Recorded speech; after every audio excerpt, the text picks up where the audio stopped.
como que eu aprendo com Jesus? O que eu devo fazer? O que é princípio?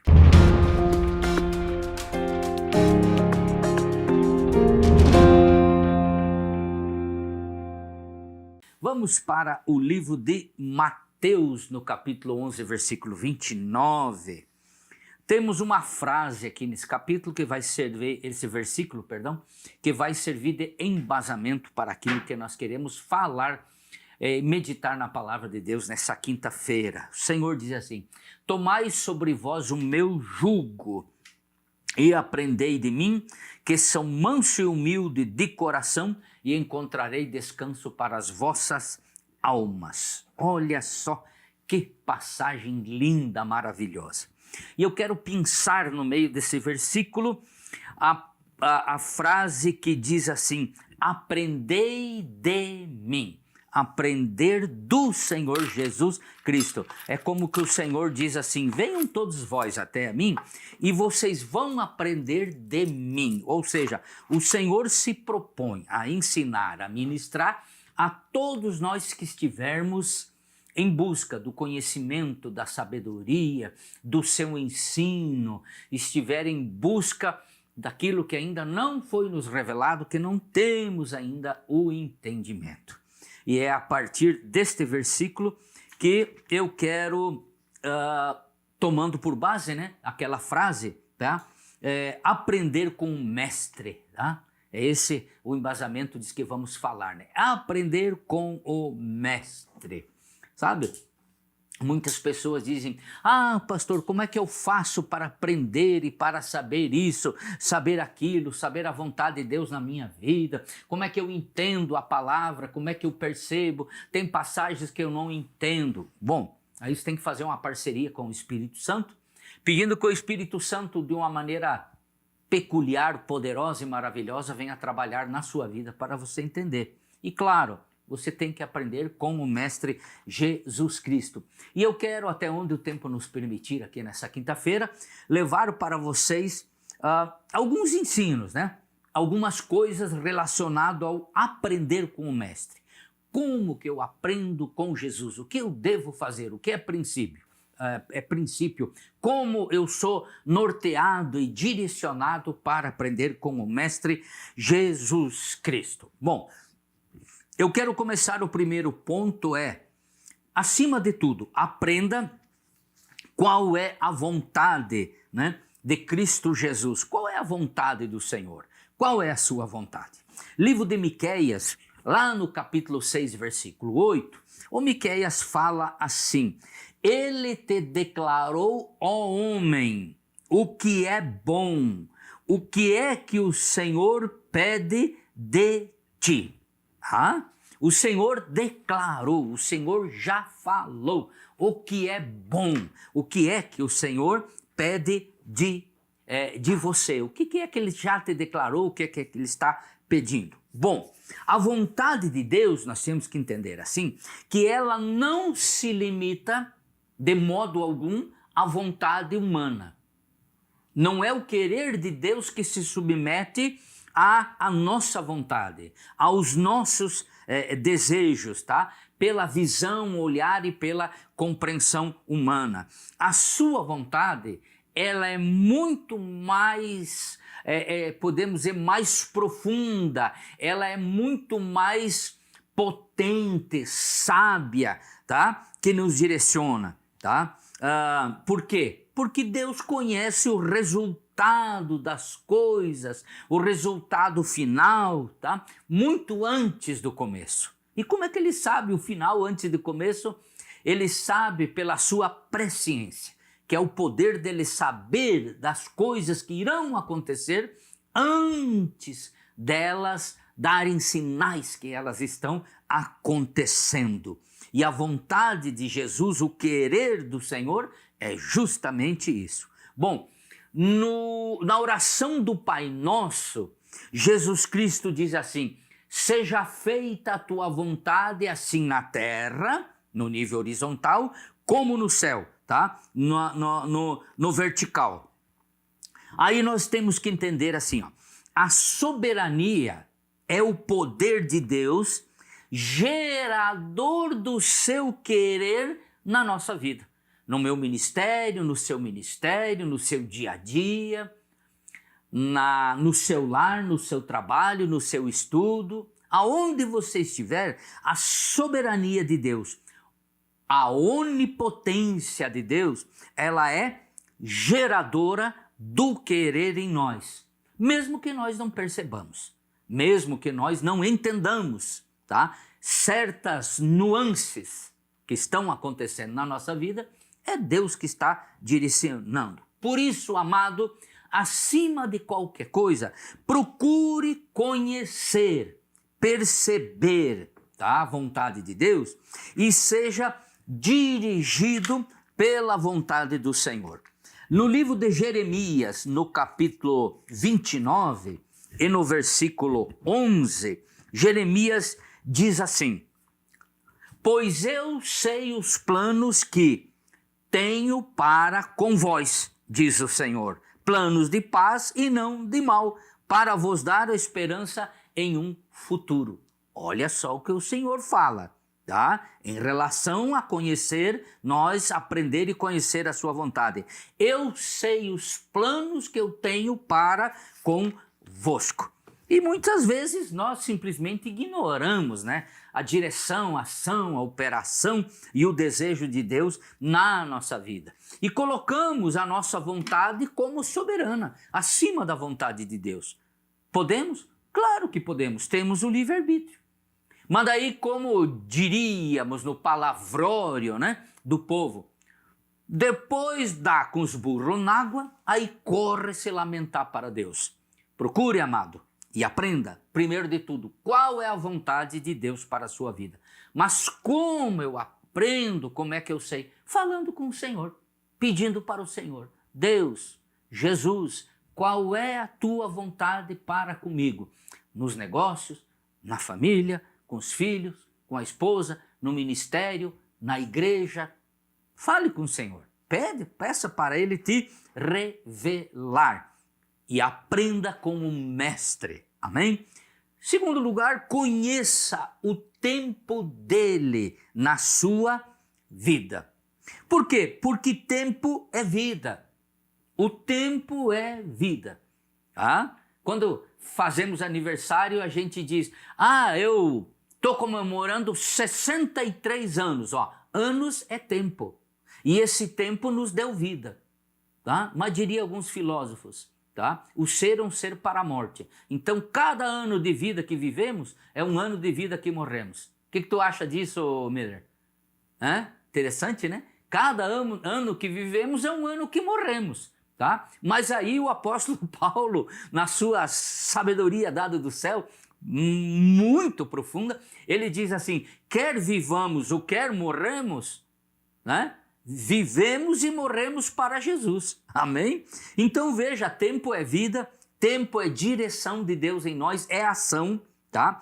É realização, porque dentro do tempo nós realizamos o querer e a vontade de Deus, é acontecimentos e é movimento, olha só, é movimento, tá? Ou seja, a matéria, o existir também do mundo espiritual, ela se move dentro do tempo, dentro do espaço. E Eclesiastes, capítulo 3, versículo 1, ele diz que para todas as coisas há um tempo pré-determinado. Há tempo de plantar, há tempo de arrancar, há tempo de se alegrar, há tempo de chorar, há tempo de abraçar, tempo de se distanciar, não é? Há tempo para várias coisas que ele se refere. Ou seja, Deus é quem determinou, tá? Dias, tempos, estações.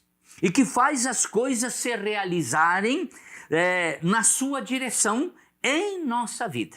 É Deus que toma o tempo e opera na nossa vida, desde que nós deixemos que Ele trabalhe em nós o seu tempo.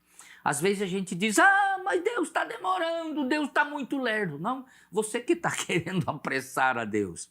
Ele nunca está atrasado. Tenha isso em mente. Ele nunca está atrasado e Deus também nunca está apressado. E o seu tempo é perfeito.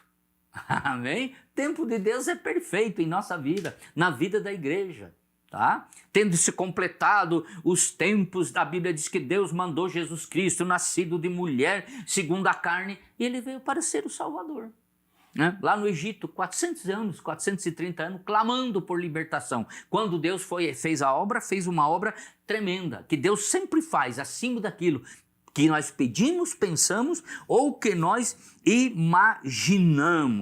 Amém? Ou seja, nós podemos observar que Deus opera no seu tempo e que ele nos surpreende. Você veja bem, o tempo de Deus na pessoa de Davi. Davi lá, depreciado por seus irmãos, tá? Era o pastor de ovelhas da sua casa, que era uma posição não muito bem vista, né? Estava lá no meio das ovelhas, tocando a sua harpa, tendo experiência e intimidade com Deus.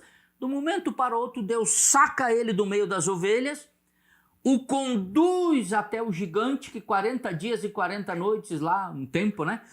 Estava falando asneiras para o povo de Deus, para o exército lá de Deus, e Deus usa ele como instrumento de justiça a favor do seu povo. Olha só, livro de Samuel, vamos achar o livro de Samuel aqui no Velho Testamento, lá no capítulo, vejamos, 17, tá? 1 Samuel, no capítulo 17 e no versículo 16, tá? Durante 40 dias apresentou-se o filisteu perante a tarde e a manhã, seja o que? Desfazendo o povo de Deus. Assim como havia chegado o tempo de Davi, Deus sacou do meio das ovelhas, tá?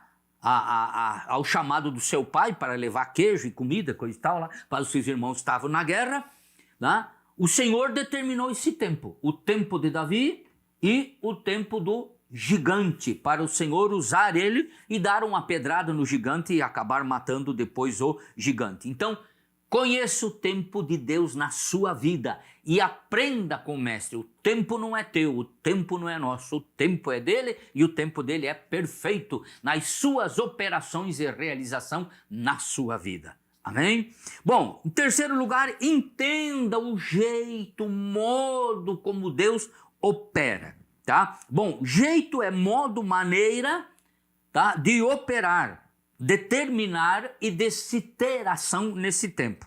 Deus não age e nem opera segundo a lógica humana, nem a proporção da imaginação humana. Olha só, na criação, tá?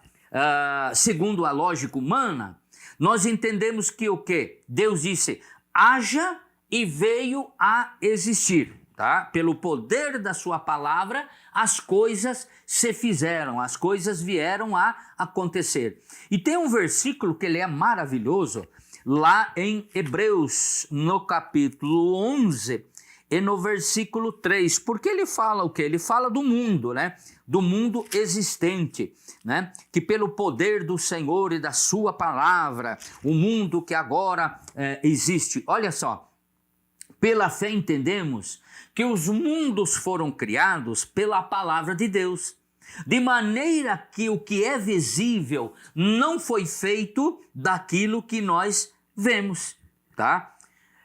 E nós pressionamos, e por que deveríamos, tá?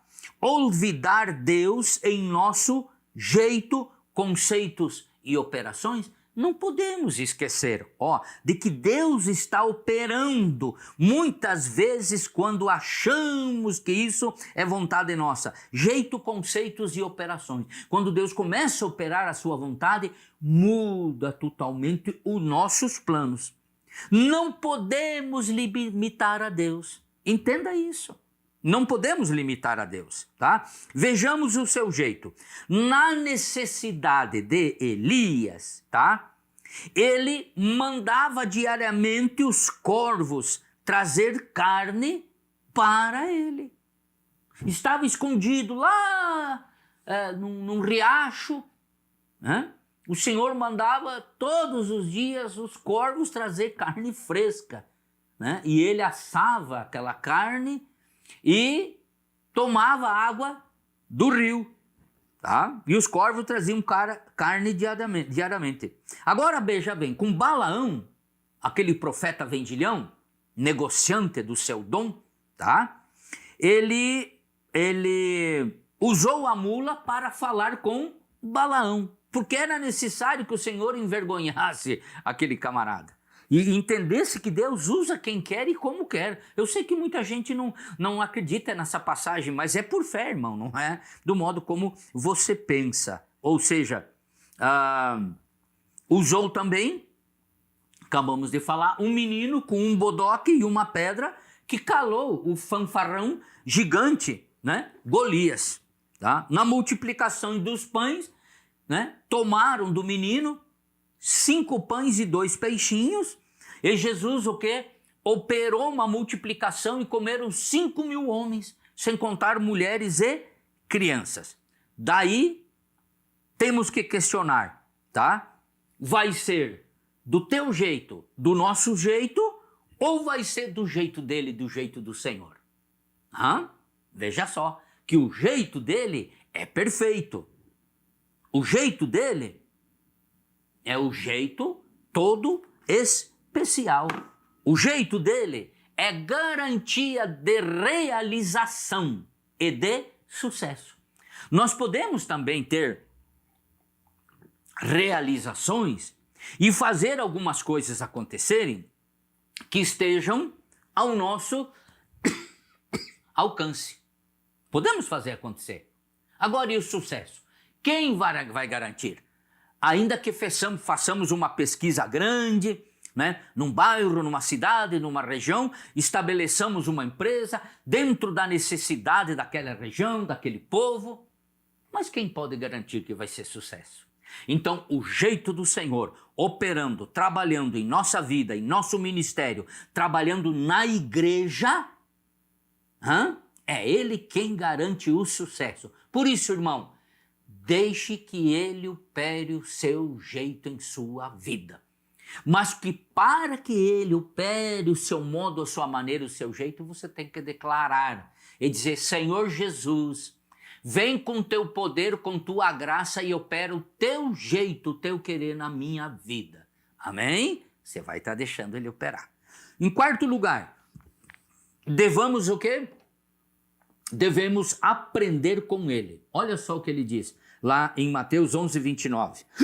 Aprendei de mim, tá? Aprenda de quem? Do Senhor Jesus. E aí veja bem, quem quer aprender precisa se submeter a quem está apto a ensinar: o sábio, o mestre e o Senhor. O sábio, o mestre e o Senhor. Quem ensina é o mestre. Quem aprende é o discípulo. E Jesus é o mestre.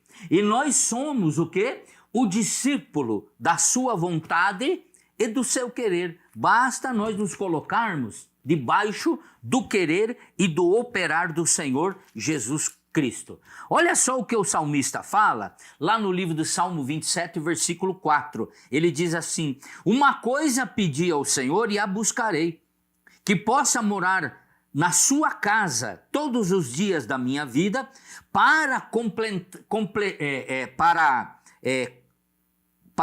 contemplar a sua formosura e aprender no seu templo. Olha só o que o Davi queria. Contemplar a beleza do Senhor na sua manifestação e aprender aonde? No seu templo. Aprender no templo do Senhor, ouvindo o Senhor falar, é o que mais nós devemos desejar e é o que mais nós devemos de querer. Lucas, capítulo 22, e no versículo 53, nós temos a narrativa de Lucas que diz assim: Jesus diz: eu estava todos os dias convosco no templo, claro, ensinando, ministrando, e não estendesses as mãos contra mim, porém agora a vossa hora é a hora das trevas. Mas Jesus, quando estava sendo preso, ele disse: eu estive no templo, ministrando o tempo todo, ensinando o tempo todo. Vocês que não tiveram o mesmo desejo e a mesma vontade de Davi. Quando disse, permita o Senhor que eu esteja na sua casa, no templo, todos os dias, para contemplar a sua formosura, a beleza do seu manifestar e aprender com ele. Ele até diz lá no Salmo, acho que 133, alegrei-me quando me disseram, vamos à casa do Senhor. Para quê? Para aprender a palavra, para ouvir a palavra. Amados, durante 3 anos, Jesus ensinou os discípulos, tá? E mentoreou não só os 12, mas muitos, tá? Mentoreou os 12, depois enviou os 70, no Pentecostes eram 500 ali aguardando a descida, depois ficaram o quê? 120. Irmão, aprenda aos pés do mestre como fez Maria. Lucas, no capítulo 10, o que nós temos? E no versículo 39 ao versículo 42. Tinha esta uma irmã chamada Maria, a qual, assentando-se aos pés do mestre, ouvia a sua palavra. Olha só que coisa linda, hein? A irmã do melhor amigo de Jesus, Lázaro, que havia falecido, se assentou aos pés do mestre e ouvia com o Senhor. Então, aprender de Jesus, quando ele diz, aprendei de mim, tá? Jesus tem muito para nos ensinar. Nós temos muito para aprender. Nós conhecemos muito pouco daquilo que Jesus tem ministrado na nossa vida. Por isso eu digo, tire um tempo para estar com Jesus, ler a palavra, meditar na palavra, orar, andar com o Senhor Jesus em comunhão e intimidade. Porque a partir do momento que você tira tempo para aplicar as coisas espirituais, com certeza Deus vai estar se revelando, Deus vai estar operando, Deus vai estar ministrando na sua vida, tá? E aí começa algo maravilhoso entre o Senhor e nós e o Senhor. Mas você tem que mandar um sinalzinho para o céu, através da tua oração, do teu clamor, da tua súplica. Amado, em último lugar, em quinto lugar, siga os passos de Jesus Cristo. Mateus, no capítulo 8, vamos achar lá a passagem, Mateus capítulo 8 e no versículo 19, olha só. Então o mestre da lei, aproximando-se dele, de Jesus, disse, mestre, aonde quer que tu fores, eu te seguirei. Jesus fala no 21. E outro de seus discípulos diz, Senhor, deixe-me ir primeiro sepultar o meu pai. Jesus disse, porém, segue-me e deixe para os mortos sepultar os seus próprios mortos. Agora veja bem, um mestre da lei diz, aonde tu for eu vou. O outro diz, Senhor, permita primeiro eu vá sepultar o meu pai e a minha mãe. Por quê?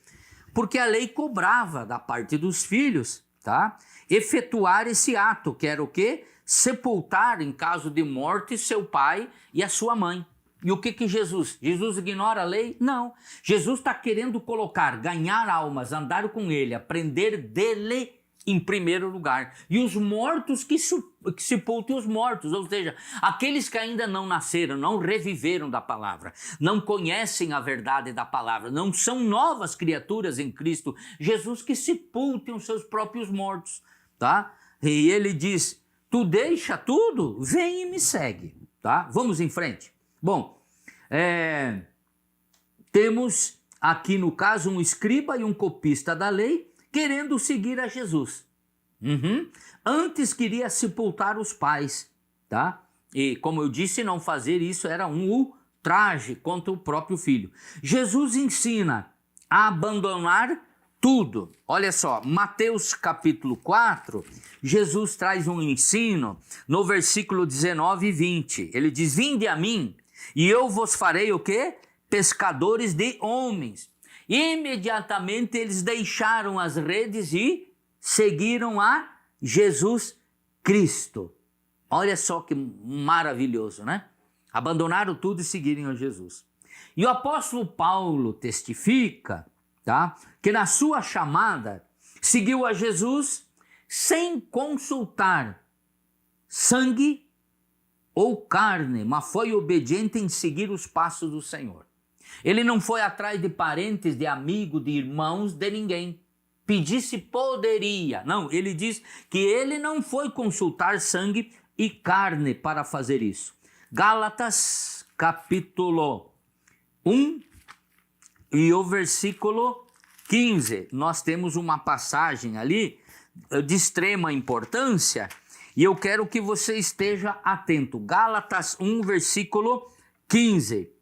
Quando, porém, aprouve a Deus, que desde o ventre da minha mãe, Paulo falando, me separou e me chamou pela sua graça, revelar seu Filho em mim, para que o pregasse entre os gentios, não consultei pessoa nenhuma. Olha só que Paulo diz, não consultei ninguém, nem meus pais, nem lá na sinagoga, nada. Simplesmente aceitei a chamada e o que ele diz? E eu fui. Olha só o Salmo 17, versículo 5. Vamos ler? Salmo 17, versículo 5. O salmista escreve o seguinte: dirijo meus passos nos seus caminhos, para que meus pés não vacilem.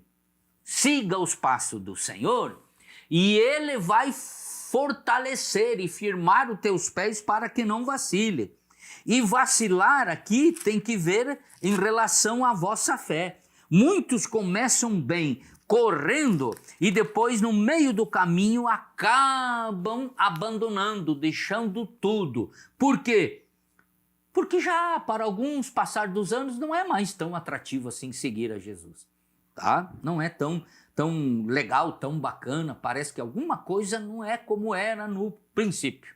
Sabe por quê? Porque você está esfriando na fé, tu está perdendo o amor. A palavra deixou de ser significativa na tua alma, no teu espírito, e o mundo está te puxando, está querendo te sugar. E no Salmo 37, 23 diz assim, os passos do homem bom são confirmados pelo Senhor, e ele se deleita no seu caminho. Olha só, os passos do homem bom, Jesus confirma. E esse homem que anda no caminho do Senhor, ele sente alegria, ele se deleita. Amado, seguir a Jesus é o quê? Privilégio.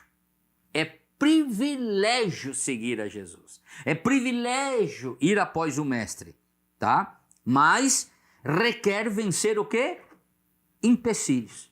Para o moço, o empecilho era a sua família. E Jesus diz, quem não deixa pai e mãe, marido, mulher, esposa e filho, e não vem após mim, não é digno do céu. Isso não quer dizer que tu vai abandonar eles, não. Tu vai ficar junto deles. Tu só não vai seguir pelo mesmo caminho que eles estão. Seja sal da terra e luz do mundo lá dentro do seu lar, mesmo em contradição, no meio da sua família que não te aceita, tá? Com ele e nos passos de Jesus, a garantia de uma o quê? Vereda certa, de uma vereda correta, que nos leva para o reino dos céus. Por isso, amado, aprenda com Jesus. Amém? Aprenda a vontade do Mestre em primeiro lugar. Segundo, conheça o tempo de realização das coisas dele na sua vida.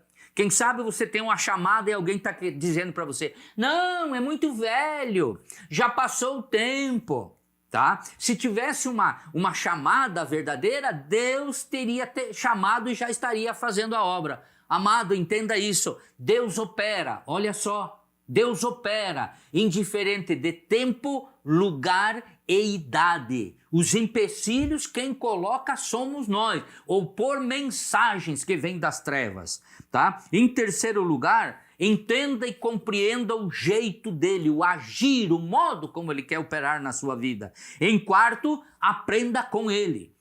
Tire tempo para se assentar com o Senhor e aprender do Senhor. Em último lugar, siga os passos do Senhor Jesus, como fizeram os discípulos quando Jesus chamou os primeiros, tá? Pedro, Tiago e João. Vinde após mim e vos fareis o quê? Pescadores de homem. Amém? É tempo, é hora de nós aprender com o Senhor. Se até hoje você está em dúvida de qual é o seu ministério, o que você deve fazer, para onde você deve correr, tá? Pare e fale com o Senhor.